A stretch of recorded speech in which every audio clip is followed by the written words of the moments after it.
Can I ask a question without being canceled? Starfield. If you look, It's never trending on social media. Nobody's talking about it. There's no viral posts about how good the game looks. I guess I'm also curious because... Is the game even finished? And we haven't gotten an announcement that it's gone gold? The next day. Oh, we almost had it. It doesn't feel like Microsoft is really pushing this game at all. Hello, what's all this then? Starfield is going to flop. Nobody is discussing it whatsoever. There is just zero conversation anywhere online that I've witnessed about Starfield. I don't see anybody talking about Starfield at all.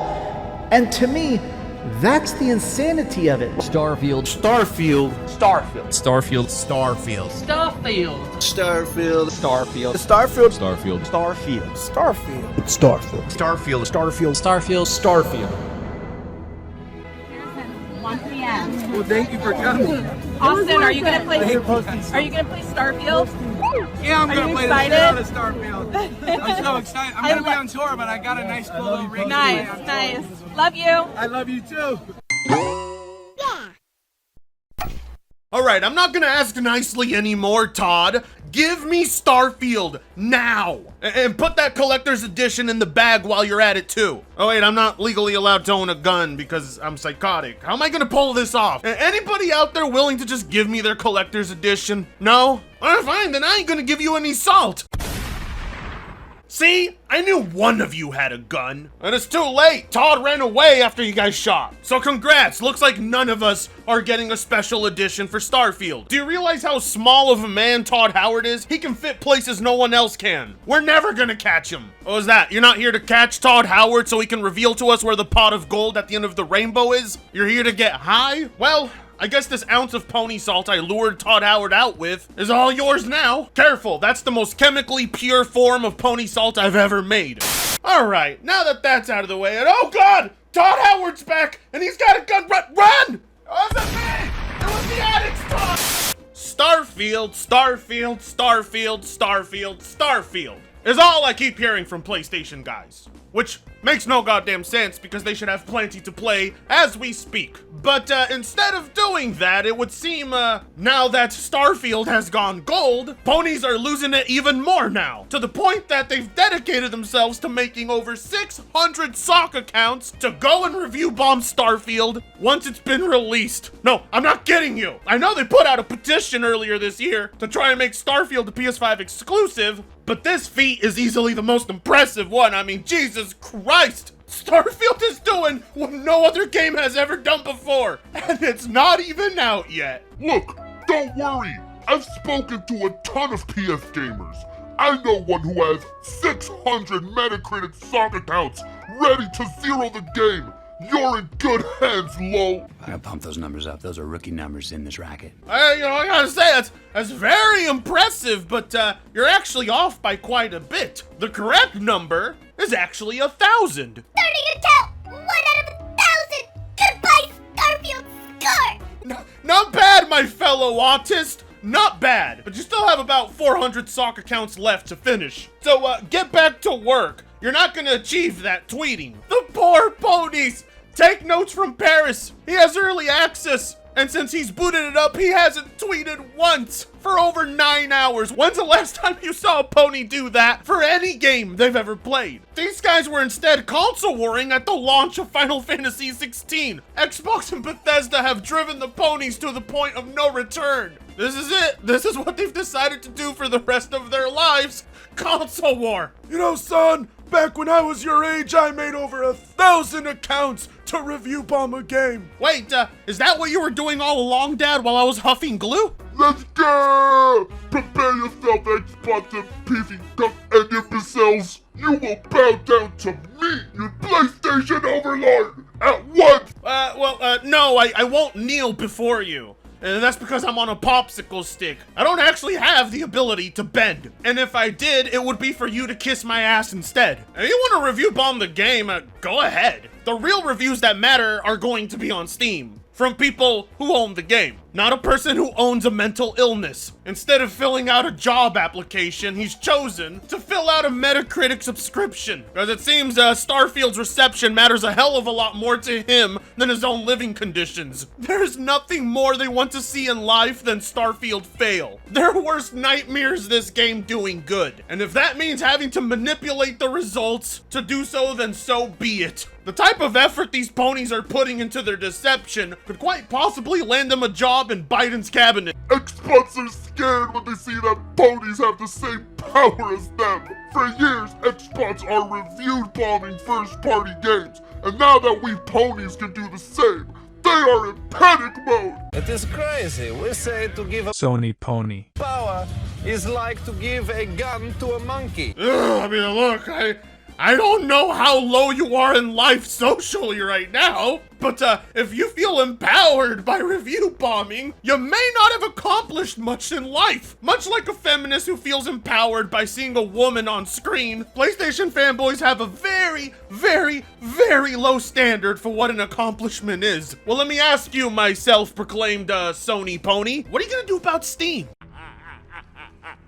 You have no power here. You know, for all of those ultra-powerful gaming PCs these ponies claim to have, you'd figure Steam would be the place they would want to review bomb it. But instead, they turn to Metacritic because that's the place for people who don't play games. It's crazy to think that just a few days ago, they were all bragging about Baldur's Gate 3 being a PS5 exclusive and how it's going to sweep Starfield. Yet come launch day, they're going to be on Metacritic instead. But I wonder, what took them so long to realize that ponies could do this too? They've been doing it for years. They tried to review bomb Forza, they tried to review bomb Halo, they tried to review bomb Hi-Fi Rush, and each and every time they failed. So I don't know how that guy with 1,000 sock accounts is going to take it when all of that hard work doesn't pay off. After joking about the review bomb stories of PlayStation games, like The Last of Us 2 and Gran Turismo 7, Xbox are panicking that they may have to get a taste of their own medicine.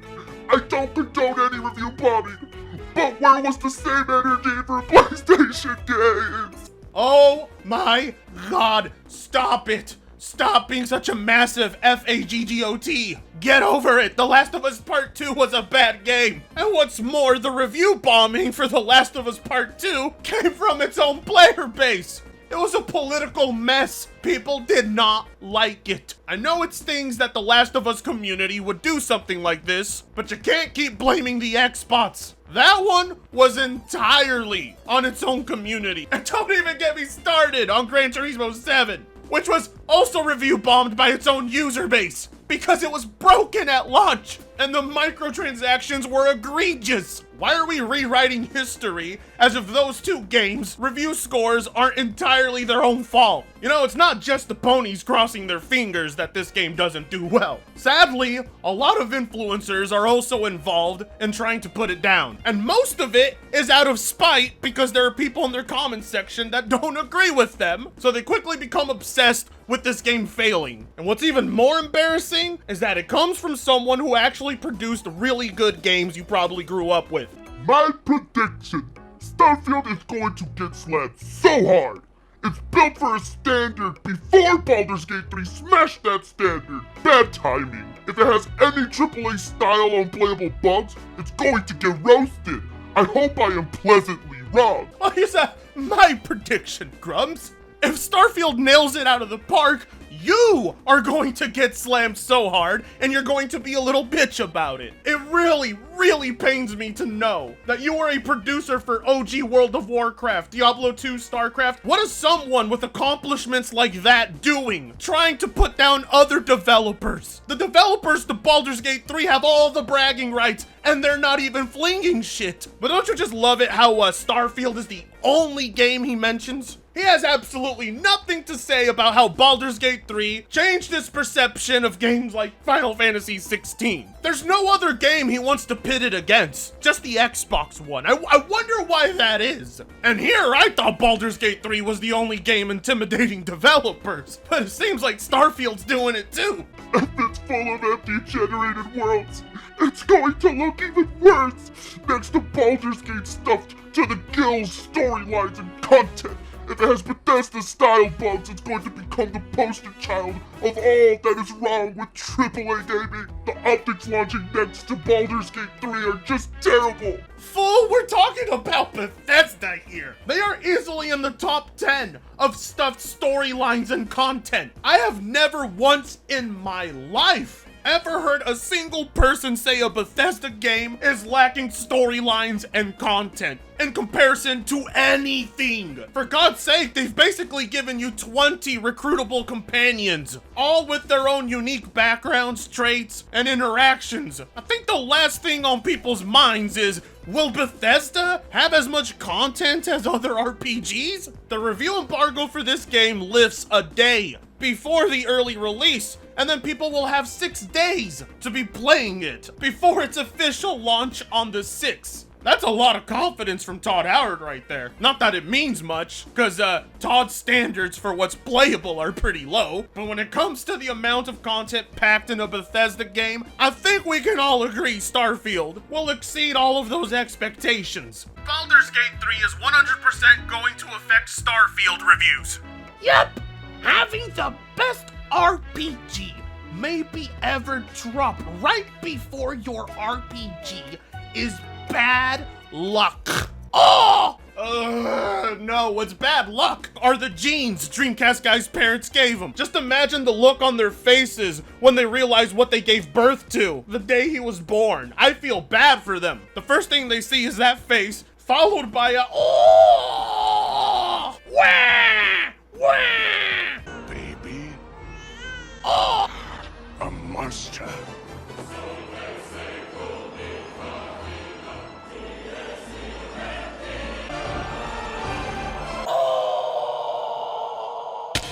When Quasimodo's voice is far nicer and he's far easier on the eyes, you know God's pissed you off when this is what he's delivered you. Now, if people want to compare Baldur's Gate 3 and Starfield, that's completely fair. I'm not against it. They are both, at the end of the day, Western RPGs. Yet both will somehow cater to completely different audiences. But for Methcast guy, that doesn't matter, because he's had a hard-on for this game for quite a while. Not because he genuinely thinks it looks bad, but because he's very angry at all the X-spots that make some of the funniest memes out of him. Let us not forget that masterful piece he put out about 2 weeks ago claiming there was no hype for Starfield. We know nothing about the game somehow. There's not enough footage, even though we had an hour-long deep dive into it, and collector's editions were sold out almost immediately to goddamn Adam from Mythbusters recreating one of the ships we see in the game. But you know, there's no hype. No one's talking about Starfield, yet it's trending every week on Twitter, continuously one of the top 10 sellers on Steam for several weeks in a row. To Dreamcast guy never shutting the fuck up about it,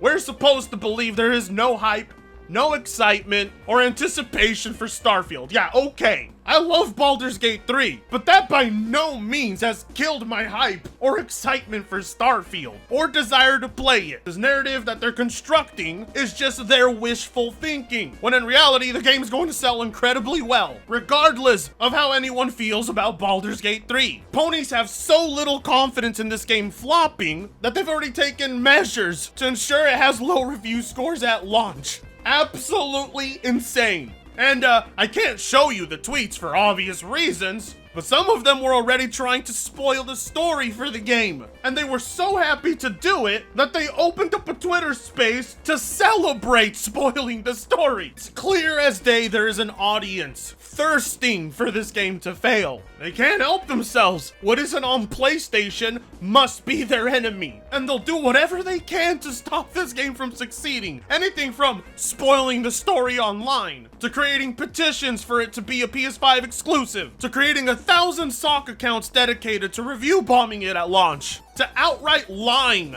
and saying there isn't enough we know about the game. It almost feels like Sony has paid for a campaign against this game, because the idea of so many individuals caring this much seems too unrealistic. But then again, after the Ponies pulled off that giant riot in New York City, I'm inclined to believe there really are that many losers out there. Sorry, you're gonna have to give me time to process this. It's still very hard to believe. Take that salt I gave you and leave. I need some me time, so you should consider liking, commenting, sharing, and subscribing if you so choose to. With that being said, Starfield is nearly here. I cannot fucking wait, and I'll see you then. Fritango sucks ass.